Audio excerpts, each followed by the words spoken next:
What if I told you that Thoth didn't simply arrive on the scene as another Egyptian deity?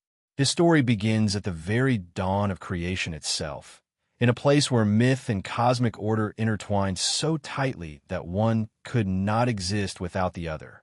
To truly grasp Thoth's origins, we have to travel back to an ancient city called Hermopolis, known to the Egyptians as Khmunu, and peer into the primordial waters of Nun, where chaos and potential coalesced into the cosmos we know.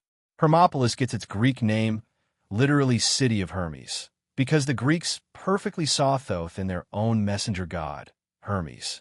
But long before that, around the early Old Kingdom period, circa 2700 BC, the Egyptians built their chief cult center there, worshipping 8 primordial deities known collectively as the Ogdoad. These beings personified the chaotic elements that preceded creation: darkness, inactivity, watery abyss, and hiddenness, each represented as a male-female pair. Their domain was this very city, Khmu, 8 town, a fitting cradle for the myths that would give rise to order from chaos. In the Hermopolitan creation myth, the universe first existed as a formless ocean called Nun. According to one tradition, a giant lotus blossom emerged from these waters, and from that divine blossom the sun god arose, marking the beginning of time and light. Another version, preserved in the whispered teachings of Hermopolis, credits Thoth himself, often depicted as an ibis, with a remarkably poetic role. By uttering a single, powerful call, he hatched the cosmic egg from which all life sprang.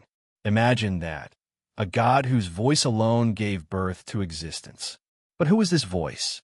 In hieroglyphs, Thoth's name appears as WTY, transliterated Jehudi or Thoth, and it literally means he who is like the ibis. The ibis bird, with its long, curved beak and serene bearing, symbolized precision of thought, acute observation, and a bridge between the earthly and divine realms.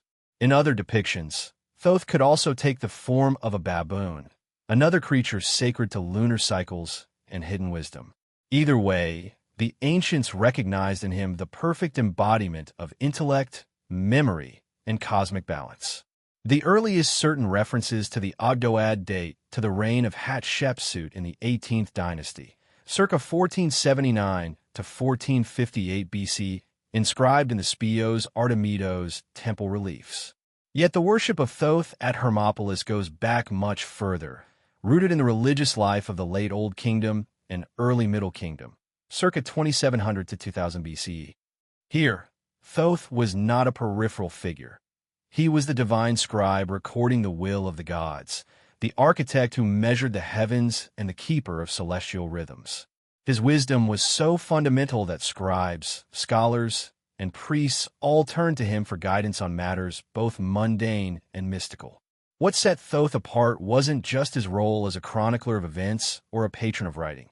It was his identity as a self-created force, a being who transcended birth and lineage.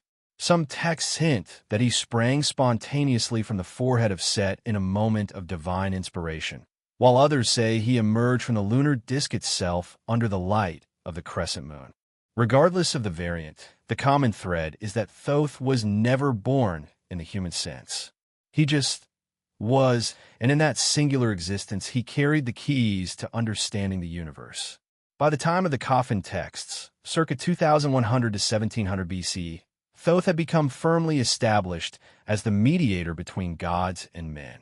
He was the one who negotiated the spells that protected the deceased on their journey through the Duat, the Egyptian underworld, balancing the scales of justice when hearts were weighed against Ma'at's feather. In some traditions, he even acted as counselor to Osiris, guiding the judgment of souls and ensuring that cosmic harmony was maintained. Again and again, Thoth emerges at pivotal moments, weaving together the strands of myth, magic, and moral order. But it was in the temple precincts of Hermopolis that Thoth's presence truly loomed large. Monumental pylons and hypostyle halls bore his likeness in relief. The ibis-headed god inscribing the fate of kings and commoners alike, his pen never running dry. Inscriptions identify him as Lord of Ma'at, heart and tongue of Ra, and master of divine words. In these titles we glimpse his multifaceted nature. As heart, he provided the emotional intelligence to balance truth. As tongue, he gave voice to the law. As scribe, he preserved the sacred order that kept the world from dissolving back into chaos. Even as dynasties rose and fell, Thoth's cult never wavered. His priests guarded esoteric teachings in hidden chambers, passing them down only to initiates deemed worthy. These teachings spoke not just of recounting the past, but of wielding knowledge as a creative force. How words, when pronounced with precision and intent, could shape reality itself. Here lies the germ of later Hermetic thought, the idea that speech and thought have real-world power, that the cosmos is responsive to consciousness.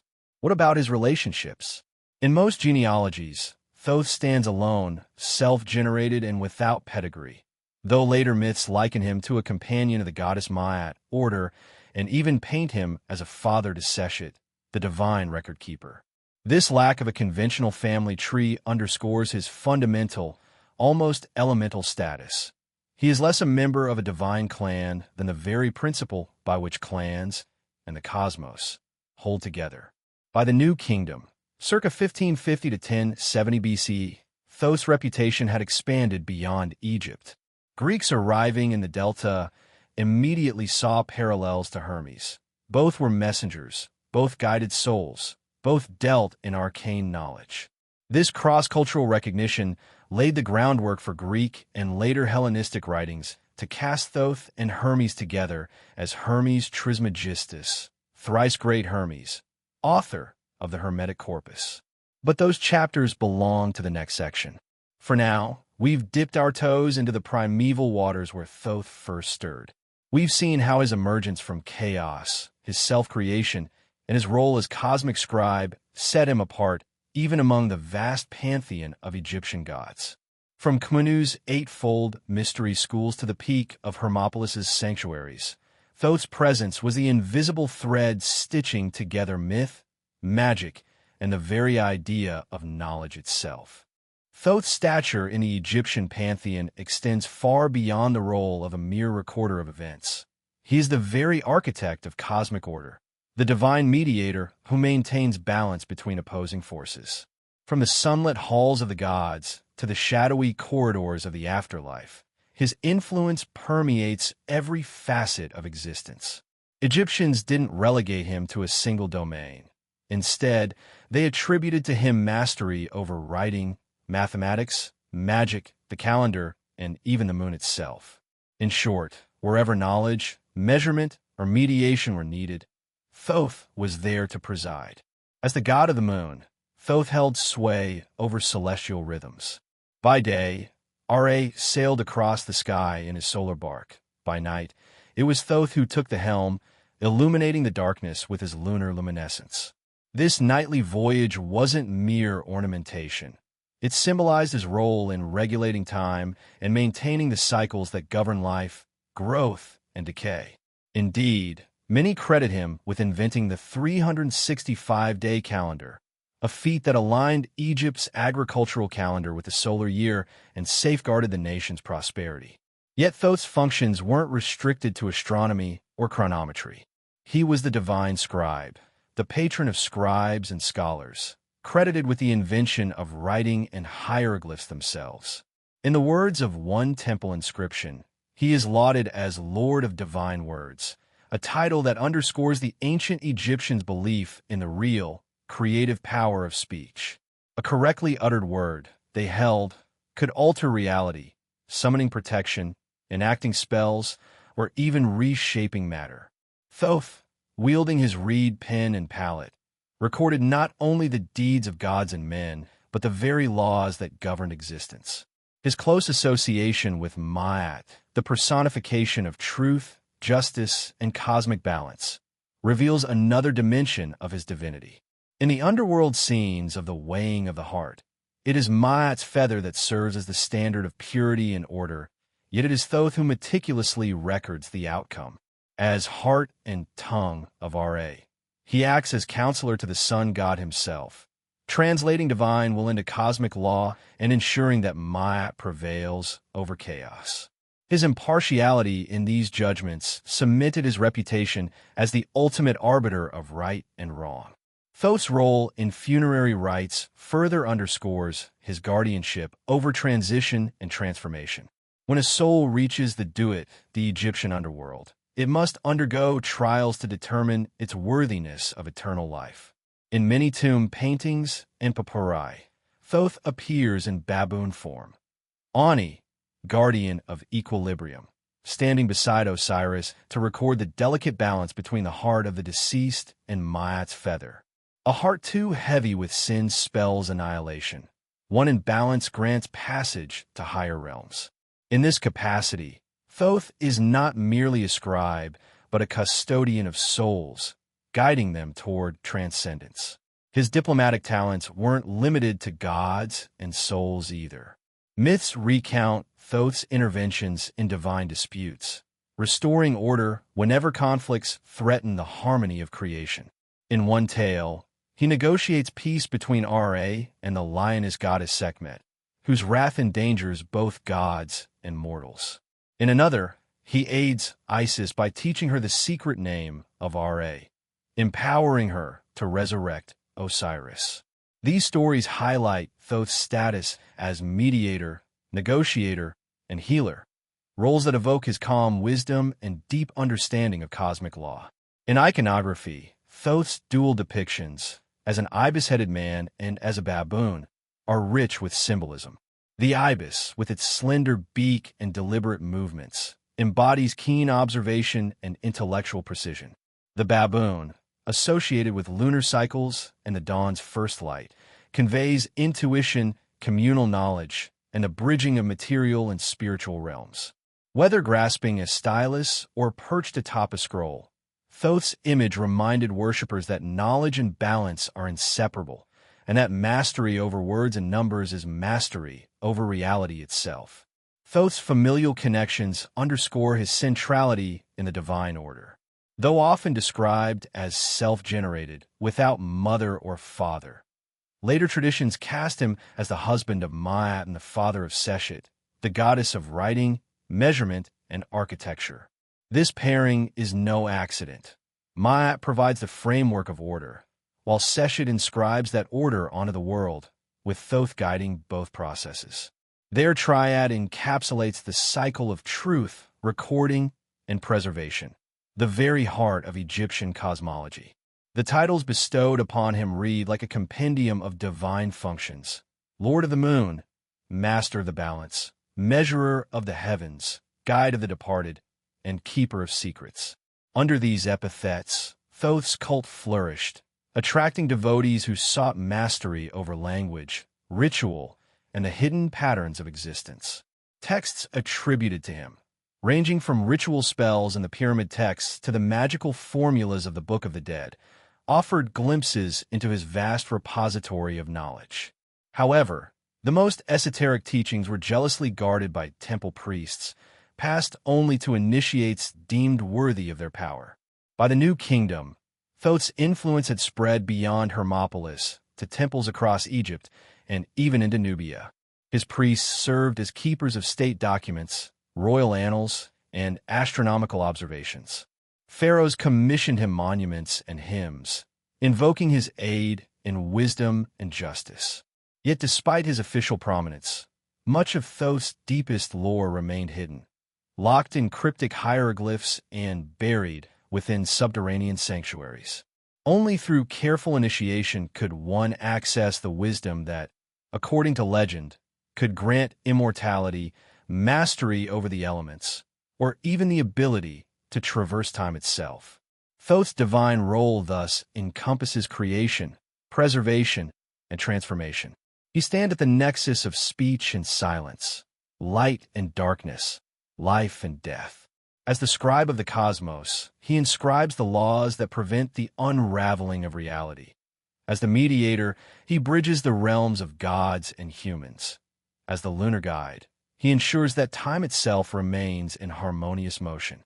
In every feathered stroke of his stylus, in every whispered spell, in every measured breath of the moon, Thoth reminds us that knowledge is not passive.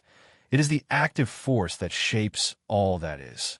When Alexander the Great's conquests fused Egyptian and Greek worlds, it wasn't long before the Greeks peered at Thoth, the Egyptian lord of wisdom, and saw in him a reflection of their own messenger god, Hermes. This blending, known as the Interpretatio Graeca, laid the groundwork for a new, hybrid deity, Hermes Trismegistus, literally thrice great Hermes. In the cosmopolitan melting pot of Ptolemaic Egypt, circa 305 to 30 BCE, Greek settlers and native Egyptians worshipped side by side at Thoth cult center in Khmunu, later renamed Hermopolis, the city of Hermes. Here, inscriptions and temple rituals began to treat Thoth and Hermes interchangeably, acknowledging both as divine scribes, psychopomps, and bearers of arcane truth. Hermes Trismegistus soon took on a life of his own beyond mere divine syncretism. By the 1st century BCE, texts circulated in the streets of Alexandria and the courts of Hellenistic rulers, claiming to be authored by this thrice great sage. Collectively known as the Hermetica, these works fell into two broad categories. The technical Hermetica, treatises on astrology, alchemy, and magical arts, and the religio-philosophical Hermetica, which explored the nature of the divine, the cosmos, and the path to spiritual rebirth. Although pseudepigraphic, written in Greek but bearing the weighty authority of an eponymous divine author, the Corpus captured the imagination of seekers from Alexandria to Rome, offering a unified framework in which material and spiritual realities interwove seamlessly. Central to these writings was the conviction that words, symbols, and rituals carried real power. This echoed Thoth's own reputation in Egyptian myth as lord of divine words and inventor of hieroglyphs, but elevated it to a universal principle. The logos, or divine word, could reshape both inner and outer worlds. The Hermetica open with invocations, hymns, and dialogues in which Hermes Trismegistus instruct disciples in the cosmic mind. The microcosm correspondence, a precursor to as above, so below, and the alchemical opus aimed at transmuting base matter, and by metaphor, base consciousness, into a higher state of being. By late antiquity, circa 3rd to 5th century CE, Hermeticism had emerged as a distinct strand alongside Gnosticism, Neoplatonism, and early Christian thought in Hellenistic Egypt. Here, the figure of Hermes Trismegistus became a beacon for those seeking esoteric knowledge outside orthodox religious channels. Hermetists regarded him as the primordial teacher of a pristine, pre-existing theology that predated Moses and the Olympians alike. In monasteries and private libraries, manuscripts attributed to him circulated in Greek, Syriac, Coptic, and later Arabic translations, each community adapting his wisdom to local metaphysical inquiries and ritual practices. The physical heart of this syncretism lay in the ruined pylons and sanctuaries of Hermopolis. The Temple of Thoth there, long since rededicated to Hermes Trismegistus by Ptolemaic priests, featured reliefs depicting an ibis-headed figure delivering secret scrolls to Hellenistic initiates. Archaeological surveys confirm that, even as Rome tightened its grip on Egypt, Hermopolis remained a pilgrimage site for those drawn to Thoth Hermes worship, an enduring testament to the power of cultural fusion. Perhaps most remarkably, the figure of Hermes Trismegistus transcended religious boundaries. Early Islamic scholars identified him with the prophet Idris, the biblical Enoch, elevating the Hermetic texts to a quasi-scriptural status within medieval Arabic science and metaphysics. Later, during the Renaissance, luminaries like Marsilio Ficino and Giovanni Pico della Mirandola would rediscover the Hermetica in Latin translations, hailing them as evidence of an underground Prisca theologia, a pure, divine theology transmitted from antiquity. This Hermetic revival directly influenced emergent sciences, from alchemy to astronomy, and seeded the Western esoteric traditions that endure to this day. Yet beneath these grand historical ripples lies a subtler truth. The syncretism of Thoth and Hermes was not merely a religious or philosophical maneuver, but a natural confluence of shared human yearnings. Both gods embodied the archetype of the divine scribe, the mediator between mortal and immortal realms, and the master of hidden laws. By weaving their identities into the composite Hermes Trismegistus, ancient cultures forged a bridge across linguistic, ethnic, and doctrinal divides, an early example of what we now call intercultural dialogue. For modern spiritual seekers, this legacy offers both inspiration and a cautionary tale. The Hermetica's seductive blend of science, magic, and metaphysics can lead to profound insights into consciousness and reality, if approached with discernment. But as the Renaissance magus Giordano Bruno and countless alchemists discovered, dabbling in Hermetic secrets without integrity or proper guidance can be perilous. It reveals an enduring principle first modeled by Thoth himself, that ultimate wisdom demands not only intellectual curiosity, but moral and spiritual readiness. In short, the saga of Thoth's syncretism with Hermes teaches us that knowledge is never static. It flows, transforms, and adapts to the needs of each era. The figure of Hermes Trismegistus stands as both guardian and guide of that dynamic stream, a reminder that the keys to cosmic truth often lie at the intersection of cultures, languages, and disciplines. As we continue our journey through Thoth's story, we'll see how these seeds of Hermeticism would later germinate in the legend of the Emerald Tablets and beyond. Long shrouded in myth and whispered lore, the Emerald Tablets, or more precisely, the singular Emerald Tablet, stand as the most enigmatic legacy of Thoth, Hermes. According to legend, they were inscribed in an indestructible green stone by Thoth himself, bearing secrets so profound that misuse would drive the unworthy to madness. Yet for all their allure, the true history of these tablets is as labyrinthine as their purported contents. The earliest surviving versions of the Emerald Tablet date to the late 8th or early 9th century CE, preserved in Arabic alchemical treatises such as the Book of Belinus the Wise on the Causes. German scholar Julius Ruska traced its roots to this Arabic corpus, likely drawing on older Greek or Syriac sources.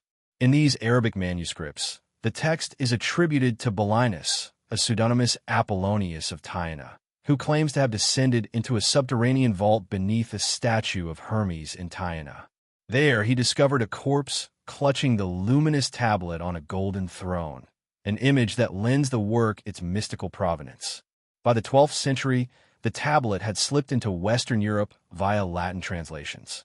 Around 1140, Johannes Hispalensis rendered it into Latin as part of the Pseudo-Aristotelian Secretum Secretorum, and soon thereafter Hugo of Suntia produced another influential Latin version. These translations transformed the Emerald Tablet from an obscure Arabic curiosity into a foundational text for European alchemists and esoteric scholars. What makes the tablet singular among Hermetic writings is its brevity fused with cryptic density.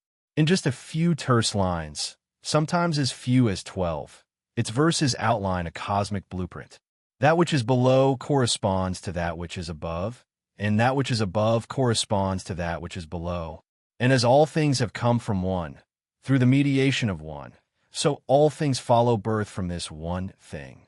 This core maxim, often paraphrased today as above, so below, encapsulates the idea that the macrocosm, the universe, and the microcosm, the individual, mirror one another.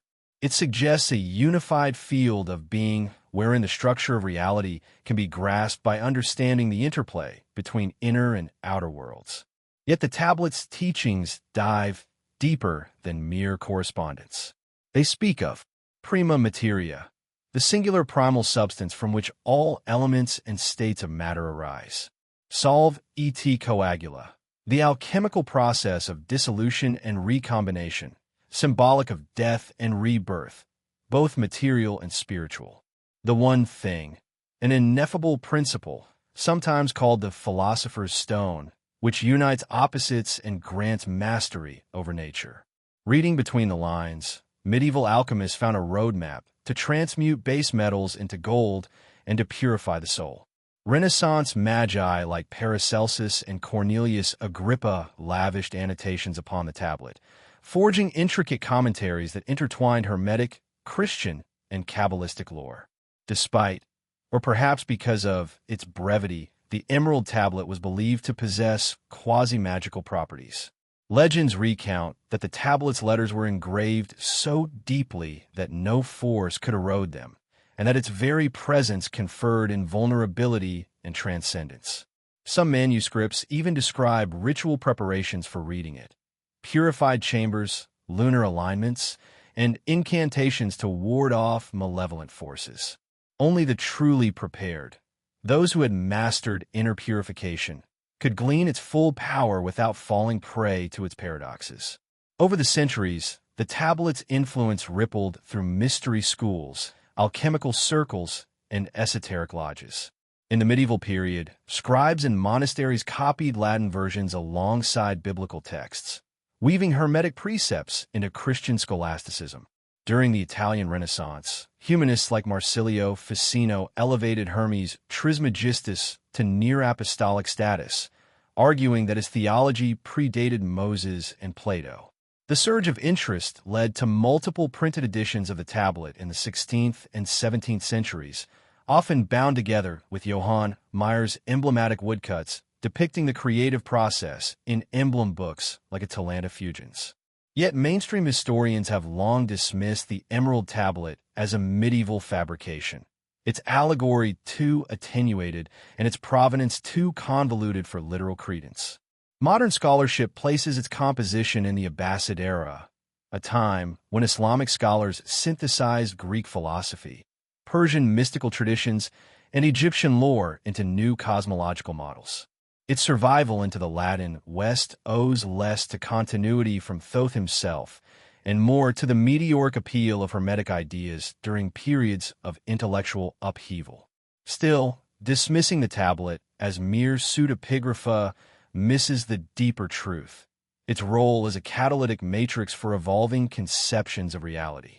From alchemists seeking material gold to modern quantum theorists exploring observer effects, the Emerald Tablet's aphorisms have served as touchstones for interdisciplinary inquiry. Its central maxim, that consciousness and cosmos co-create one another, resonates strikingly with contemporary physics notions of a participatory universe, where measurement collapses wave functions and defines actuality. In the hands of secret societies, the Emerald Tablet's fragments became secret passwords and coded rituals. Rosicrucians embedded its symbols in initiation rites. The Golden Dawn wove its lines into ceremonial magicians' robes. Occultists used its verses to justify psychic exploration. These groups believed that the tablet contained a distilled wisdom far older than any organized religion, a timeless teaching suppressed by power structures fearful of liberating individual agency. Today, the tablet thrives in the digital age. New translations and commentaries flood the web, and online courses offer guided readings alongside modern scientific parallels. Publishers promote luxurious facsimiles of medieval manuscripts, complete with leather bindings and emerald green end papers. Yet the core message remains unchanged. Reality is not a fixed backdrop, but a living tapestry woven by the interplay of mind and matter. So what truths lie latent within the Emerald Tablet? What was Thoth, or Hermes Trismegistus, claiming with those enigmatic lines? Was it a literal key to immortality, as some traditions hold? A spiritual allegory for inner transformation? Or perhaps a poetic precursor to idea science is only now beginning to articulate? As seekers, we stand at the threshold of these possibilities, invited to test ancient axioms against modern insights. Long before modern labs probed the fabric of reality, Thoth's followers proclaimed a simple yet radical truth: all is mind. This declaration, enshrined as the first Hermetic principle of mentalism, asserts that consciousness underlies every aspect of existence. In the lost scrolls attributed to Hermes Trismegistus, we find echoes of this idea. Reality is not an inert stage upon which life plays out, but a living tapestry woven by thought and intent. As the Kybalion succinctly puts it, the all is mind. The universe is mental, emphasizing that what we perceive as matter is merely a manifestation of a primal, universal consciousness. Building on mentalism, Thoth's teachings introduced the principle of vibration. Nothing rests. Everything moves, everything vibrates. This principle, outlined in Hermetic texts, contends that the differences among matter, energy, mind, and spirit arise purely from varying rates of vibration. From the slow, ponderous oscillations of physical rock to the near-infinite rapidity of pure spirit, vibration defines every level of reality. Medieval alchemists and Renaissance magi, studying the emerald tablets and junctions of solve et coagula, dissolve and reconstitute, saw in these words a blueprint not only for gold making, but for elevating the soul through shifts in vibrational frequency. Thoth's correspondences went deeper still. The principle of correspondence, famously distilled into as above, so below, posits that the macrocosm, the cosmos, and the microcosm, the individual, mirror one another. By understanding the hidden laws governing one plane, we can discern the structure of all planes. This tenet sits at the heart of alchemical and hermetic practice. By observing patterns in nature, the turning of seasons, the waxing and waning of the moon, initiates inferred the inner workings of the soul and the architecture of the divine realms.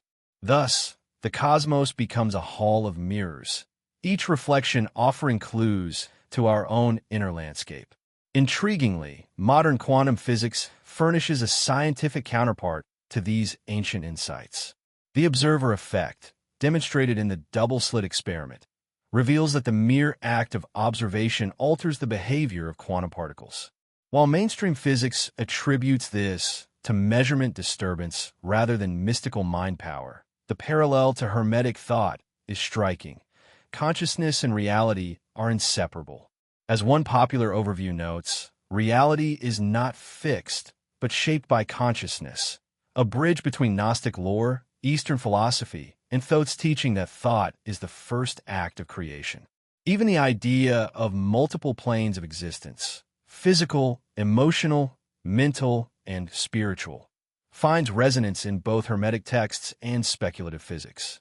Thoth described realms of vibration too subtle for ordinary senses, where thought alone could traverse distances instantaneously.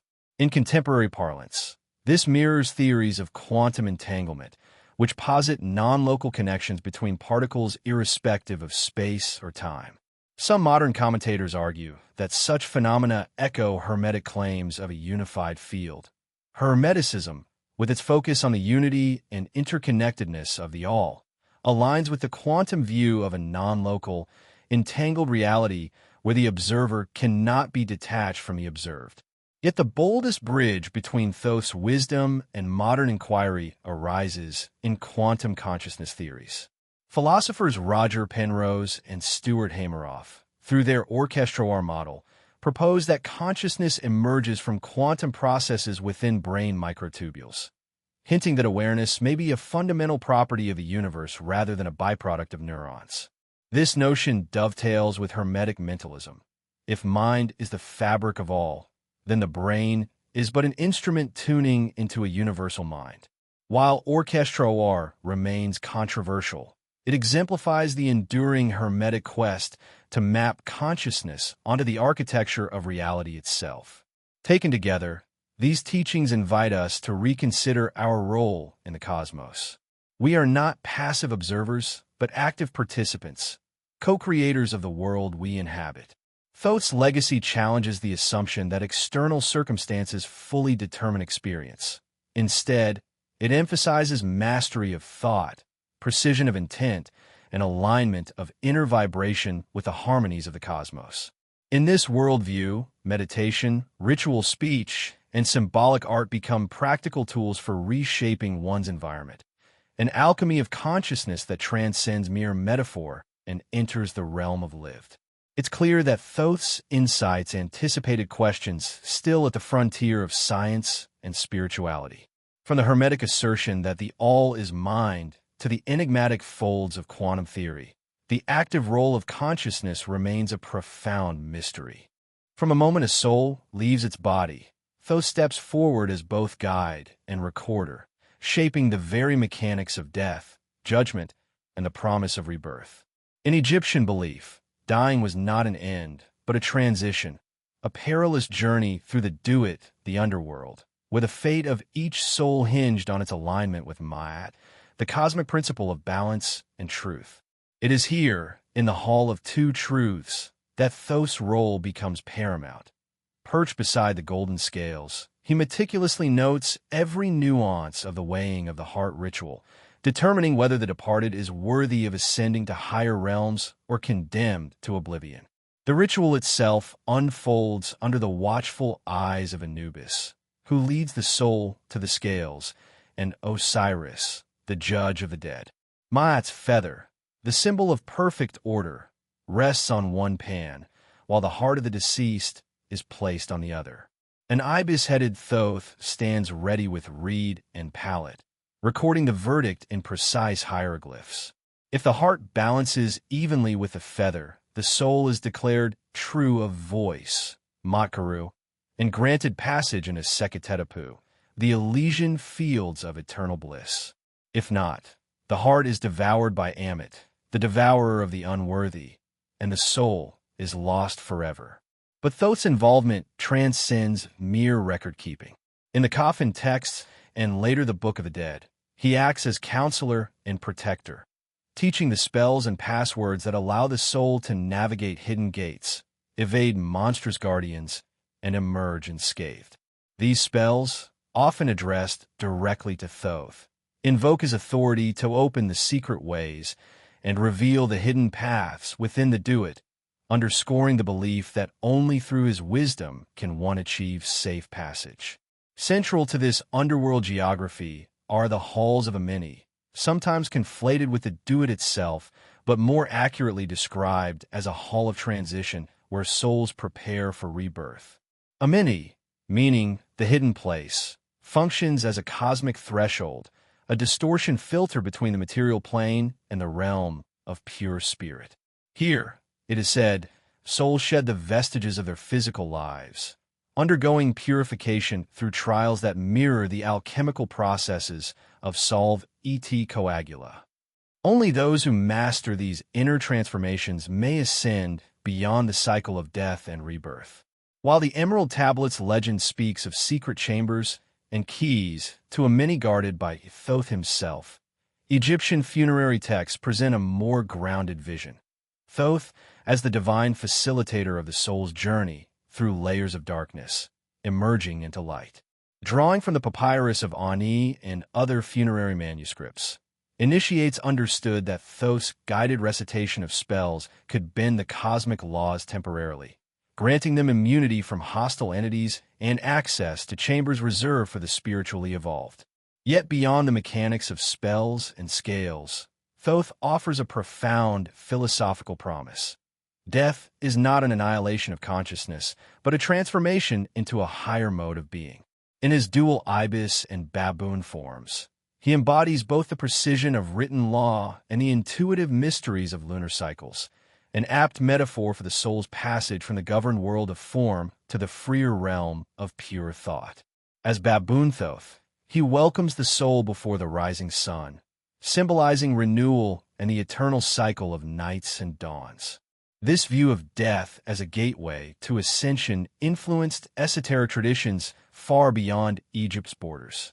In the Hermetic teachings attributed to Hermes Trismegistus, the halls of Amini become allegorical stages of inner alchemy, chambers where the adept confronts the shadow aspects of the self, each trial refining consciousness until the initiate stands united with the all. Here again, Thoth's original role as mediator and scribe is echoed. His voice guides the seeker through hidden chambers of the soul, recording progress and ensuring the initiate does not stray into destructive arrogance. The theme of conscious transcendence extends into Egyptian temple rituals. Priests of Thoth, acting as living representatives of the god, performed nightly rites to honor his lunar aspect and invoke his protection over the dead. Through recitations of hymns and enactment of mythic dramas, such as the resurrection of Osiris, These ceremonies symbolically blurred the line between life and death, inviting participants to glimpse the eternal cycle that Thoth governed. In later mystery schools and esoteric orders, Thoth's underworld wisdom transformed into a model for initiation psychology. The descent into Amenti became a metaphor for shadow work, the process of facing inner fears, traumas, and unconscious patterns to achieve wholeness. Thoth's role as scribe reminds us that this journey demands honesty. Each revelation, each flaw laid bare, is recorded in the ledger of the self. But through this meticulous accounting, the psyche is purified, and the initiate attains what the Egyptians called the imperishable soul. Finally, the promise of immortal return, the idea that Thoth himself transcends death, resonates through both Egyptian myth and Hermetic lore. Just as he is self-created and timeless, he models the ultimate secret, the ability to move beyond physical limitation altogether. For those who master the hidden laws of Amenti, death loses its sting, and consciousness persists unfettered. A testament to Thoth's greatest teaching that the mind is the architect of reality, both in life and in death. Even after millennia, Thoth's imprint remains unmistakable, from cloistered lodges in Europe to online forums buzzing with New Age enthusiasm. At the heart of Western esotericism, Hermeticism, Thoth's spiritual heir, continues to inform secret societies like the Rosicrucian Order and the Hermetic Order of the Golden Dawn. These groups draw directly on the Hermetic corpus, regarding Hermes Trismegistus, Thoth's Greco-Egyptian avatar, as the fountainhead of a Prisca theologia, an unbroken chain of divine wisdom passed through selective initiation. Freemasonry, too, wove Hermetic principles into its allegories.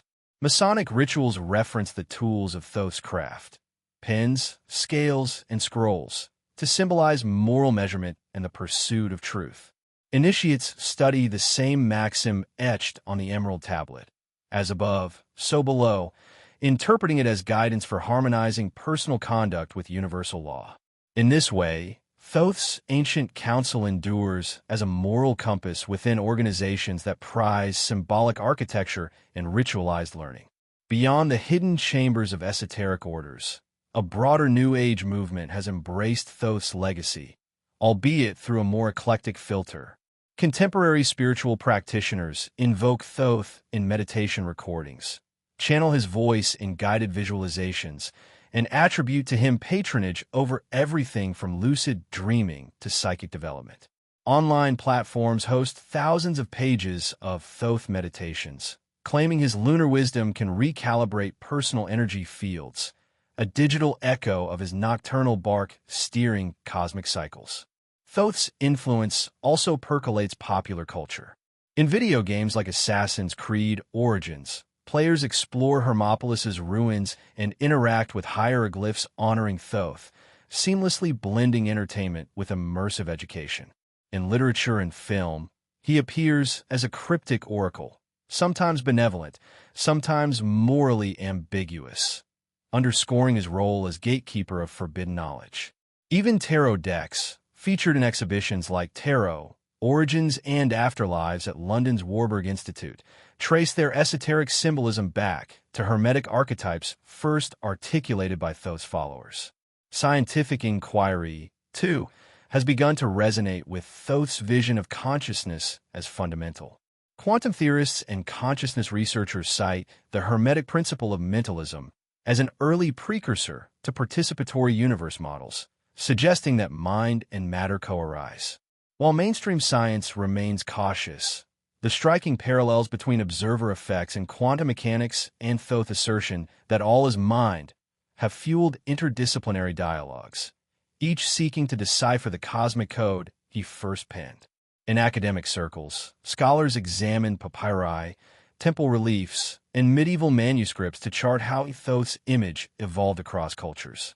Conferences on ancient science include panels on Thoth's role in early astronomical tables, and journals on comparative religion publish articles dissecting his transformation into Hermes Trismegistus. This scholarly spotlight reaffirms that Thoth is not merely mythological baggage, but a critical figure for understanding the roots of Western thought.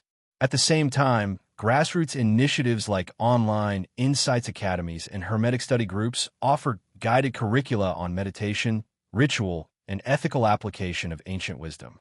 These digital schools emphasize praxis over theory. Participants learn to compose sacred glyphs, to align personal rhythms with lunar phases, and to conduct symbolic speak and be rituals reminiscent of Thoth's original words of power.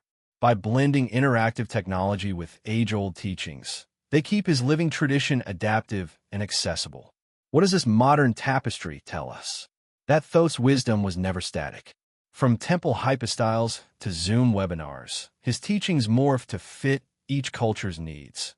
Yet the core remains. Knowledge wields transformative power only when tempered by integrity and awakened intent. Whether through academic study, secret initiation, or personal practice, reclaiming Thoth's legacy invites us to become active participants in reality's unfolding drama. As we conclude our journey through Thoth's full story, one truth stands clear. The path to awakening is open to any soul ready to shoulder the responsibility of this hidden knowledge. In the next moment, you may feel compelled to explore sacred texts, to experiment with intention-driven rituals, or to question the very frameworks that shape your life. The beacon Thoth lit thousands of years ago still shines, its message unaltered. Wisdom is both gift and challenge, and to truly know is to become the scribe of your own destiny. We've traversed the sands of history, charting Thoth's journey from the murky waters of none to the illuminated portals of modern consciousness. Along the way, we've witnessed how this divine scribe shaped cosmic order, breathed life into alphabet and ritual, and seeded the Hermetic tradition that still pulses beneath secret societies, scientific inquiry, and spiritual renaissance. But knowing Thoth's story is only the beginning. Real transformation demands more than passive admiration. It calls for active engagement. If his teachings resonate, consider this your invitation to step beyond mere curiosity. Explore authentic translations of the Hermetica.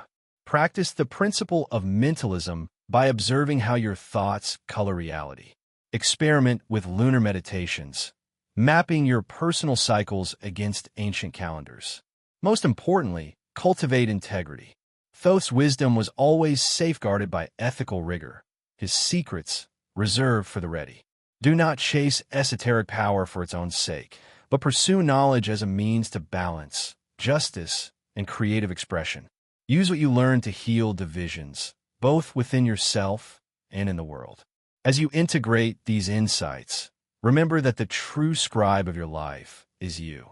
Your thoughts, words, and actions compose the ongoing manuscript of existence. The barriers between myth and lived reality blur when you claim this creative role.